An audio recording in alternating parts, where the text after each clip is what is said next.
Alright guys, the first ingredient I use are peppers. Red, yellow, green. I get them in a frozen pack over at Kroger. Very inexpensive, very convenient. Maybe get about a handful of that.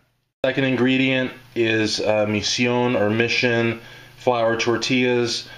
Usually I'll eat 4 of these in a wrap for lunch, but because I'm dieting, portion control is in store, so I'll use 1 tortilla, has 140 calories. Okay, the next ingredient, I'll take 1 chick patty by Morningstar, has 8 grams of protein, good ratio of poly, mono, unsaturated fats. It's also low in carbs, and the breading tastes absolutely delicious. Okay guys, next I'll take 1 slice of pepper jack. Remember, portion control. I love pepper jack. I like the Monterey Jack cheese. I like the jalapeno peppers. 3 grams of fat, saturated fat, no carbs, and about 80 calories. Next I'll take a small pinch, maybe like half a handful of the stir-fry vegetables. It does have noodles, does have some carbs, but again, I wouldn't even say it's a full portion. Put that in the pan. And the noodles add a little bit of carbs to it. They're egg noodles, so they're really yummy. And then this mix has broccoli, carrots, celery, green peppers, mushrooms, onions, and red peppers. Okay guys, the last ingredient would actually be the first ingredient if you were cooking, and that's oil. Now normally I would use the olive oil spray, which is fat-free, if I was having like a late night meal or maybe even a mid-afternoon meal. But because it's breakfast and because I know I'm going to burn the calories, I'm using regular oil. I like canola oil, but I also sometimes use peanut oil, macadamia nut oil, and sometimes walnut oil.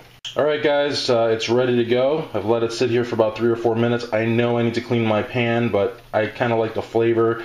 It's weird, it's a weird hippie thing, but anyways, there it is, and it's ready to go. So I will show you my finished breakfast burrito. 100% vegetarian, high protein, moderate fat, low to moderate carbs. Again, as you can see, there's really very little noodles in there.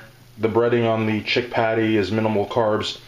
Some good amount of fiber here. Most of the oil's been cooked off by now. So all in all, it's a great way to start the day. A lot better than a bagel, a lot better than a donut, a lot better than anything you're going to find at a coffee shop. It's going to fill you up. It's good for you. And you probably won't be hungry till at least, I would think, 3 or 4 hours after you eat it, which is perfect because it puts you right at lunchtime. Okay, so there it is on the burrito wrap. I'm about to roll it up and cut it in half and put it in my Tupperware. Alright guys, the breakfast burrito is done. Cut it in half. I forgot the cheese, so I put it up top. Remember, the name of the game is portion control, not punishment. So remember, if you're going to do a breakfast like this, do it every day. Be consistent and give yourself a fighting chance. Don't do it for a couple of days. You got to do it for a couple of weeks, a month, 2 months, 3 months. Couple it with exercise and weight training and see how you're doing then, not after 2 days. Also remember, it's portion control. Everything in this little Tupperware I like eating, but I used to eat 4 of them. Now I'm eating 1 of them. So remember, it's about portion control. It's about eating what you like, but in a more sensible amount. It's not about stuffing your face. It's about eating until you're satisfied. This here will last me the whole morning. In other words, the sense of fullness, the nutrition value will last me the whole morning. In other words, you never want to get to the next meal at a point where you're starving. I don't believe in that. You know, this time last year I was 55 pounds less. And it's been happening year after year where I'll go up and down in weight. That's very unhealthy. Don't do it. Get to your target weight. If you want to gain a little bit of weight or feel like you're eating a little bit more, slightly raise the calories, but have like about a 10-pound window, and you'll be okay. And if you're a bodybuilder or a power lifter or a weightlifter like myself, when you get to your lean point and you're at your 10-pound window, you have to psychologically prepare yourself. You're not going to be as big as when you were fat, obviously, and you're not going to be as strong as when you were fat. And that's not so obvious because people don't realize it, but the more you eat, the more you can lift. So prepare yourself psychologically for the day when you are lean and when you can wear the clothes that you want and you get the compliments.